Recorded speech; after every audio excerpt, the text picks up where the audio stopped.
তবে একটা জিনিস যে মহিলাদের বার করলো এখানকার শিবু হাজরা, উত্তম সর্দার আর ওই শেখ সানজান না কি বলে, তাই মানে বাড়ির ছেলেদেরকে দরকার নেই, ওনাদের শুধু মহিলাদের দরকার। ওই মহিলাদের রাত 10টার সময় লোক পাঠিয়ে দিল, শিগগিরই ওদেরকে ডাকো। এই হয়তো 20-20 জন মহিলা সেখানে চলে গেল, কিন্তু কি কাজ তা আমরা তো জানি না, বলতে পারি না। আপনাকে দেখেই বোঝা যাচ্ছে অনেক বয়স হয়েছে। হ্যাঁ। এখানে সত্যিই কি মহিলাদের উপর অত্যাচার হতো? না, কোনো দিন হতো না, এই এখন হচ্ছে। কীরকম অত্যাচার হচ্ছে? দেখুন, আমি তো পাড়ায় বেরোই না, বলতে পারি না, এখন সেই সব পাড়ার লোকজনই বলবে। আমাদেরও আগেকার দিনের লোক তো, আমাদের শ্বশুর শাশুড়ি কোনো দিন বাইরে বেরোতে দিতেন না। তাই বলছি বাবা, এত স্বাধীন হলো যে এখন মেয়েদের কাছে আর কিচ্ছু বাজছে না। বাড়ির ছেলেরা বাড়িতে এদের মতন থাকছে আর মেয়েরা গিয়ে আন্দোলন করছে। কিন্তু এখন অনেক কিছু শুনতে পাচ্ছি, জানতে পাচ্ছি। কি জানতে পাচ্ছেন? ওই মেয়েদের ওপর অত্যাচার। সেদিন শুনলাম উত্তম সর্দার এক মহিলাকে, মানে একটা বউকে মেরেছে, গাল হচ্ছে কেন নাকি কাল ছিঁড়ে পড়ে গেছে। তা সে কেন গায়ে হাত দেবে? বেটা ছেলে একটা ঘরের বউকে কেন মারবে? তা কী কারণে আমি তো জানি না। কানে যেটা শুনি, চোখে যেটা দেখি, সেইটা জোর গলায় বলি, ভয় করি না। কিন্তু দেখুন, আপনি এক কথা বলছেন, আরেকজন আরেক কথা বলছে, কার কথাটা সত্যি আর কার কথাটা মিথ্যা আমি কী করে বুঝবো? কিন্তু কেউ কি এই ধরনের মিথ্যা কথা মানে কতটা বলবে? আপনার গ্রামের মানুষ কি সেরকম? না, আমার গ্রামের মানুষ খুব শান্তশিষ্ট। ওই আমি কিন্তু কোনো পার্টিদের কাছে কি নেতাদের কাছে কারোর কাছে আমি মাথা হেঁট করি না। যার জন্যে আজকের আমি না পেলাম বিধবা ভাতা, না পাচ্ছি আজকে বার্ধক্য ভাতা, না পাচ্ছি একটা কোনো সুযোগ সুবিধা। হ্যাঁ, এখন ওনাদের কাছে গিয়ে হয়তো গলায় কাপড় দিয়ে হয়তো পায়ে ধরতে হবে। আমি বলেছি, তোদের ইচ্ছা হলে তোরা দিবি, না হলে দিবি না। এই ভোটের আগে 5 জন এসছে অফিস থেকে। তোমরা কোথা থেকে এলে? আমরা প্রথমে এসেছি পঞ্চায়েত অফিস থেকে, বিডিও অফিস থেকে এখানে আসলাম। আপনার বাবার নামটা বলুন, আর আপনার যদি কাগজপত্র থাকে দিন। আমি বলছি কাগজপত্র যেন সবসময় তৈরি হচ্ছে। ওই দুয়ারি সরকার হচ্ছে কবে থেকে, সেইখান থেকে কাগজ জমা দিচ্ছি, তার কোনো সুযোগ নেই। অথচ আজকের যার স্বামী মরে যাচ্ছে, কালকে সে বিধবা ভাতা পেয়ে যাচ্ছে। আর আমার স্বামী মারা গেছে 84 সালে, সিপিএমের আমলে। তখন 30 টাকা করে ভাতা, এই বিধবা ভাতা ছিল 30 টাকা করে। আমাকে এখানে এক বিডিও সাহেব ছিলেন, উনি মারা গিয়েছেন, উনিও আমার কাছে খাওয়া দাওয়া করতেন। তো উনি আবার অফিস থেকে একজনকে পাঠিয়ে দিয়ে আমাকে বসিরহাটের কোর্টের থেকে অ্যাফিডেভিট করে নিয়ে আসলো যে আমায় ভাতা দেবে। একজন ওই আমতলি বাজারে মাস্টারমশাই, উনি আমাদের বাড়ি আসতেন। ওই আমাদের বাড়িতে তখন সিপিএমের সভাপতি থাকতেন। তাই এসে বললেন যে দাদা, এই দিদির একটা উপায় করুন, একটা অন্তত ভাতা করে দিন। তা বলছে, ঠিক বলেছেন দুলালবাবু আপনি, তা ঠিক আছে আমি দেখছি। তখন 30 টাকা করে ভাতা। আমাকে সব কিছু করে নিল। এই পাশে এক ভদ্রলোক, এখানে দোতলা বাড়ি, উনি ছিলেন সভাপতি, উপসভাপতি। তাই ওনার ঘরের থেকে আরও কে কোথায় সমস্ত সব জানিয়েছে। জানানোর পরে বলছে ওর তো 3টে ছেলে, কিন্তু আমার ছোট ছেলের বয়স বোধহয় তখন বছর 7 হবে। ছেলে থাকলে ভাতা পাওয়া যাবে না? ভাতা দেওয়া যাবে না। আচ্ছা, ভাতা বন্ধ হলো। আমার মেয়ে ছেলে ওই বিডিও অফিসের সোশ্যাল ফরেস্টের কাজ করতো, পারবেন না, জোন হিসেবে তাকে বসিয়ে দিল। অনেক অত্যাচার করতে লাগলো আমার ওপরে।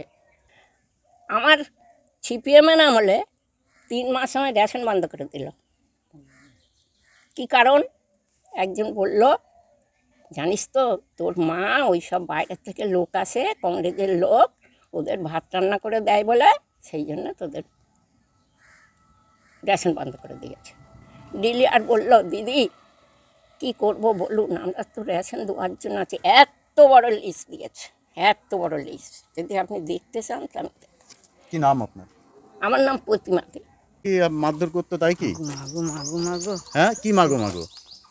বলুন বলুন একটু দাঁড়ান, বলুন, আমরা জানবো কি করে কোন ওই তো তোমরা তো জানতেই তো পারছো। কি জানতে পারছি আপনার না বলে? আমরা নতুন এসেছি আজ, হ্যাঁ আমরা নতুন এসেছি আজ, আমরা তো কলকাতা থেকে এসেছি, নতুন হ্যাঁ এসেছি। এখানে তো ঝুঁকি ঝামেলা তো হচ্ছে। মানে কি হতো, কি মারধর করতো, কি হ্যাঁ সাজানের লোক? সেটা তো হয়েছে, হ্যাঁ কি হতো, কি হয়েছে কি হয়েছে সেটা বলুন না। গন্ডগোল হয়েছে, ঝুঁকি আর? ঝামেলা হয়েছে। আর এমনি অন্য সময় রাতে ডাকতো হ্যাঁ কি সেটা বলুন না, কি কি কারণে ডাকতো? ওই কাজকর্ম করার জন্য ডাকতো। কি কাজ? এই ঘরের মানে তোমার ওই জল খত্তর করছে সেই সবগুলো ডাকা হাঁকা করে বাড়ির থেকে নিয়ে যেত ডাকা। দিনে না রাতে? রাত্রি হয় দিনে হয় ডাকছে তো। আর রাতে? হ্যাঁ কি নাম আপনার? আমার নাম আমি বলতে পারি না। আমরা যাইনি আসলে, আমরা বলতে পারবো না। এমনি সাজানের লোক? আমরা রাস্তার দিকেই বেরোইনি না না এই কদিন না, এর আগে? এর আগে। বলছি ঝামেলাটা কিন্তু খুব একটা জরুরি না, আবার জরুরি। আমাদের এখানে তো সব গরিব ফ্যামিলি, মানে আদিবাসী এসটি বেশি আছে এই সব নদীর সাইড দিয়ে। এখন উত্তম, শিবু হাজরা, শেখ শাহজাহানের বাড়ি তো আসাদ এই সরবেরিয়া, আর আমাদের উত্তম আর শিবু হাজরা এখানে দেখাশোনা করে কি পার্টির নেতা আর কি। তো উনি হচ্ছে কি গরিবদের কাছ থেকে জমি জায়গা নিয়ে মানে ঘের করেছে ঠিকই আছে, সব দিক দিয়েই আমরা মানলাম যে টাকা পয়সা দেয়নি। না বলবো না, মিথ্যে কথাও বলবো না, যেটা হয়েছে সেটা সত্যি। এই যে মহিলারা বলছে তাদের উপরে রাতে ডাকতো, অন্যরকম কাজ করতো। একদম কি বলবো, আপনি লাইটটা একটু বন্ধ করেন, আমি না, বলেন বলেছি না। ভিতরের কথা, যেটা জানি যেটা সঠিক, মিথ্যে কথা বলেও কোনো লাভ নেই। এই যে রাতের অন্ধকারে ডাকা, এই হাত ধরে টান, আমরাও তো মহিলা, আমাদের একটা মান সম্মান নেই? তাহলে এই মান সম্মান হানি কথাবার্তা মানে মহিলাদের কত ক্ষতি, প্রচুর ক্ষতি এই উপর মহলে চলে যাচ্ছে, এই মহিলার হাত ধরে টানাটানি। আমাদের একটু ভুল হয়েছে যে ওনারা যদি প্রথম দিয়ে টাকা পয়সা দিয়ে আসতো তাহলে এই ঝামেলাটা আর হতো না। তা কি নাম আপনার? আমার নাম নমিতা। নমিতা কি? নমিতা দাস। না, মানে বিজেপির এই যে আলাদা। না, এই যে মহিলা যারা বলছে মিথ্যা কথা, এরা কি রাতারাতি বিজেপি হয়ে গেল? ভগবান জানে, টাকা পয়সা দেয়নি তার জন্য কি এইসব হচ্ছে, তাও এই কথাটা বলা যায় না। টাকা পয়সা দেয়নি বলে তার জন্য বলা যায় না যে উনি হাত ধরে টেনেছেন। না সেটা না, আমি বলছি এই যে যারা মানে বলছে যে বিজেপি, এরা কি সত্যি কি বিজেপি? এত মহিলা, হাজার হাজার মহিলা, হাজার হাজার মহিলা সবাই টিএমসি এখানে। রাতারাতি কি এটা সম্ভব সবাই বিজেপি হয়ে যাওয়া? ভগবান ঈশ্বর জানে আর উনিই জানে। না আপনি কি জানেন সেটা সম্ভব কি আমরা বাস্তবে তো হয়? জানিনি, হঠাৎ তো এইসব হচ্ছে। আমি সেটাই বলছি, হঠাৎ করে কি তারপরে- বিজেপি সিপিএম এটা মানে এর হঠাৎ করে না, একটা হঠাৎ হাজার না। হাজার মানুষ হঠাৎ বিজেপি হয় না। সিপিএম হয়ে গেল? না হঠাৎ হয় না, এরা এর তো মধ্যে সবাই তো তৃণমূল। কিছু একটা ঘটনা হয়ে গেছে। আমাদের এরিয়ার মধ্যে কি হচ্ছে, আমরা তো সারাদিন দোকানদারি করি বাজারের মধ্যে, সেটাই আমি সেটাই এইটাই বলছি কি যে হচ্ছে এটাই তো জানতে পারলাম না। সিপিএম বিজেপি রাতারাতি এত মানুষ এরকম এর আগে এত কখনো মানুষ হয়েছে? এইভাবে হয় তাও জানি না কি করে কি হলো, উনি জানে, ভগবান জানে। কারণ অন্যবারের মতো তো এবারে তেমন আনন্দ হয়নি, সেভাবে তো কোনো পুজো উজো হয়নি এবারে, অঞ্জলিও দিতে পারিনি। অঞ্জলি দিতে পারেননি? না, সকাল থেকে তো 144 ধারা করে দেওয়া হয়েছিল, আবার আচ্ছা, এমনি স্কুলে পুজো হয়, এবার সেভাবে হয়নি। এটাই, সত্যি কি দরকার ছিল 144 দ্বারা?